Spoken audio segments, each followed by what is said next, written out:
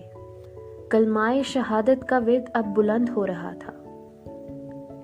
سب لوگ سر جھکائے دکھی دکھی قدموں سے قریبی مسجد کی طرف بڑھ رہے تھے۔ خواب کا سب سے دلچسپ منظر وہ تھا جب مجھے اپنے گھر کے قریبی اس مسجد میں داخل کیا گیا جس میں جانے کی توفیق مجھے عید کے عید ہوتی تھی۔ مسجد کے مولانا نہ صرف مجھے ملحد اور دہریہ سمجھتے تھے بلکہ ان خیالات کا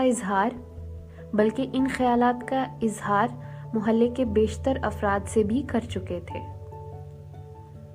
انہی مولانا نے میری چارپائی کو سامنے رکھ کر نماز جنازہ پڑھانے کے بعد میری دین سے محبت اور نیکوکاری کے بارے میں ایک طویل تقریر فرمائی۔ وہ لوگ جو مجھے قریب سے نہیں جانتے تھے اس تقریر کے سبب میری ذات کو کسی ولی کا سا درجہ دے رہے تھے۔ تمام اہل محلہ کو میرے نقش قدم پر چلنے کی تلقین کے ساتھ مولانا نے خود آ کر میرے جنازے کو کندھا دیا تو حیرت کے مارے میری آنکھیں پھٹی کی پھٹی رہ گئیں۔ مسجد سے جنازہ گاہ کا راستہ اتنا طویل نہیں تھا مگر سوگواروں کے ایک بڑے ہجوم کی وجہ سے سب نے یہ راستہ چیونٹی کی رفتار سے طے کیا۔ چارپائی پر میری موجودگی کا ایک فائدہ ضرور تھا کہ جہاں سے یہ ہجوم گزرتا وہاں ٹریفک تھم جاتی، لوگ مجھے آگے بڑھنے کا موقع دیتے۔ آج صرف مجھے فوقیت حاصل تھی اور ایسا منظر میں نے ساری زندگی میں پہلی بار دیکھا تھا۔ قبرستان میں قبر پہلے سے کھدی ہوئی تھی۔ قبر کے ارد گرد تازہ کچی مٹی کے ڈھیر لگے تھے۔ گورکن نے گیلی مٹی گھوند کر بڑے بڑے ڈھیلے بنا کر الگ سے رکھے ہوئے تھے۔ قریب ہی پتھر کی سلیں ترتیب سے پڑی ہوئی تھیں۔ تنویر کے ہاتھ میں ارکے گلاب کی بوتلیں اور پھولوں کی پتیاں تھیں۔ تدفین سے بیشتر ایک دفعہ پھر آخری دیدار کا سلسلہ شروع ہوا۔ بہت سی آنکھیں اشکبار ہوئیں اور آنسو تازہ کھدی ہوئی مٹی میں مل گئے۔ میرے بھائیوں نے سفید کفن میں لپٹا ہوا میرا جسم قبر میں